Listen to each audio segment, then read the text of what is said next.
Aqui, irmãos, eu uso como uma base quando eu vou pregar. Primeiro, vou escolher um tema ou um texto. Pode ser 5 versículos. Evita falar muitos versículos, porque você pode tomar o tempo da exposição e da aplicação. Falar 2, 3 versículos, se puder apenas falar um. Você já ganhou aí 10 minutos a mais, 15 minutos a mais. Mas a igreja não vai entender muito bem, então eu vou ler mais uns 3 ou 4. Evite de ler muito para tomar o seu tempo no final, entendeu? A introdução, você vai falar do contexto daquilo que você leu para a igreja. Irmãos, aqui, ó. Por exemplo, Jesus escolhe Pedro. A introdução você vai falar assim, irmãos, Jesus, quando veio ao mundo, ele precisou de ajuda. Então ele escolheu homens para ser os seus apóstolos. E também discípulos, como mulheres também, faziam parte desse colégio de Jesus. Pronto, já estou dando a introdução da onde eu quero chegar. Então Jesus, ele se encontra primeiro com André, que André é irmão de Pedro. E André fala para Pedro, encontramos o Messias. Pedro fica curioso, só que antes de Pedro ir até Jesus, Jesus primeiro foi a ele. E nesse dia ele não pegou nada de peixe, mas Jesus falou, joga do outro lado. E ele pegou muito peixe. E Pedro ficou aterrorizado com o poder dele. E ele falou, eu te farei pescadores de homens. Pronto, você já deu a introdução. De onde você queria chegar? Chegou em Pedro? Agora você vai falar sobre... Porque Pedro era assim, assim, assim. Mas quando encontrou Jesus, ele ficou assim, assim, assim. Esse é o desenvolvimento. Você quer fazer um tópico? Pedro era ignorante. Aí você coloca lá o tópico 1, ignorante. Você vai falar sobre as características de quem é ignorante. Mano, pessoas ignorantes não ouvem outra pessoa falar. Só quer falar e não ouve. Entendeu? Tópico, aí vai ser o critério. Se quiser falar apenas de um tópico, 2, 3 tópicos, aí, se o tempo permitir, você vai falando sobre os tópicos que você quer falar sobre Pedro. Mas não quer falar tópico nenhum, você vai falar, Pedro era uma pessoa inconstante, mas quando encontrou Jesus, mudou a vida dele. Então, quando Pedro se converteu de fato a Cristo, aí você já vai concluir. A conclusão. Ele passou de ser aquele homem linguarudo, ele passou a ser mais tranquilo. Toda vez que ele agora ia fazer o ID do Senhor, pessoas eram curadas, a sombra de Pedro curava. Então veja a diferença do antigo Pedro para o que é Pedro hoje. Aí você vai aplicar para a igreja. Você falou, introduziu até onde chegar em Pedro. Chegou em Pedro, você faz o desenvolvimento, conclui quem Pedro era e quem Pedro é, e você agora aplica. Irmãos, éramos assim antes de Cristo, ignorantes, pessoas até mesmo brutas, assassinas, mas quando encontra Jesus, mudou. Quem era ignorante não é mais ignorante, quem batia na mulher não bate mais. Aplicação. Percebe como é simples? A gente, assim, na teoria, a gente exegese, mas quando você vai na prática, você vai juntando, linkando uma coisa com a outra, percebe que é bem simples, não tem muito segredo. Como se portar no púlpito? Pronto. A parte da teoria já passou. Agora vamos na parte mais de prática. Vamos praticar. Comunicação não verbal e a comunicação verbal. Comunicação não verbal.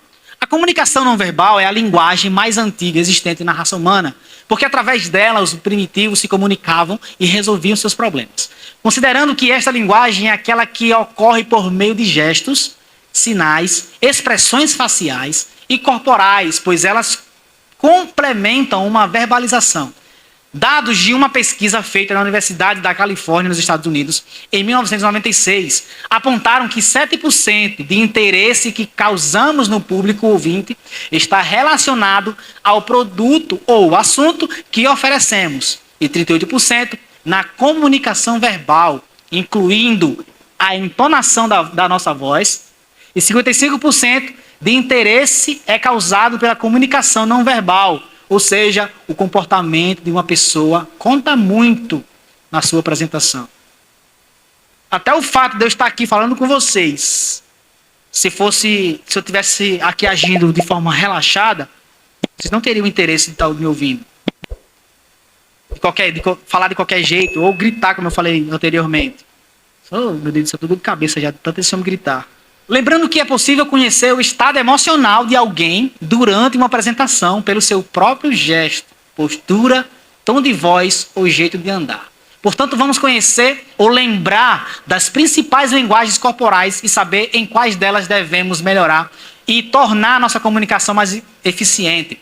Vamos falar de postura corporal. A linguagem que mais necessita cuidados no ambiente é a postura corporal. E não somente para o orador, mas também para o público ouvinte, porque ela tem impacto positivo ou negativo na comunicação.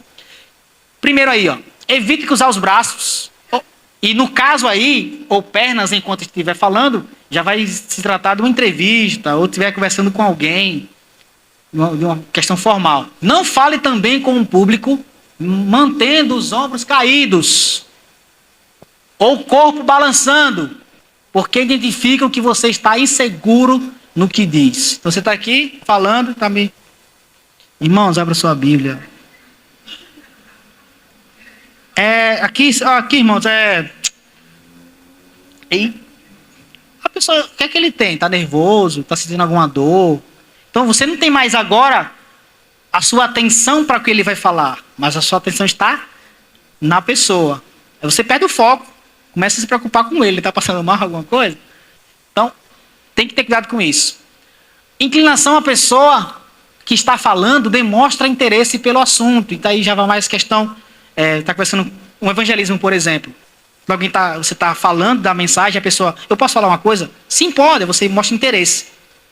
Aí você inclina para a pessoa. Sério? Nossa, você vai avançando para a pessoa perceber que você está com atenção nela. E ao contrário, você inclinar-se para trás, você está mostrando desinteresse. A pessoa falando de você. Não é que, às vezes não é a sua intenção de menosprezar a pessoa, mas é um gesto que você faz, a pessoa já... Não, tudo bem, quero falar mais não, deixa para lá. Então tudo isso conta na hora que você está transmitindo uma mensagem. Sentar-se de maneira inapropriada demonstra falta de interesse, falta de respeito à autoridade do outro. Passar a mão no cabelo repetidamente transmite insegurança e carência. A gente percebe quando há preocupação e a pessoa não sabe nem o que vai falar e fica... Começa a fazer gestos. Você percebe que ela nem sabe de onde está. Imagina o que vai falar. Espelhar os gestos do outro transmite uma conversa fluida e de concordância mútua. Exemplo, balançar a cabeça em afirmação. Mais uma vez, evangelismo ou entrevista de emprego, você vai afirmando com ela, vai interagindo com ela. Uma postura vertical e centrada com o corpo conta muito na apresentação. Outro cuidado que o comunicador precisa ter é com sua distância do público ouvinte, ou vice-versa, porque ela produz representações diferentes dependendo do contexto cultural. Exemplo, a proximidade demais a uma pessoa pode ser interpretada como uma ameaça, agressividade ou assédio.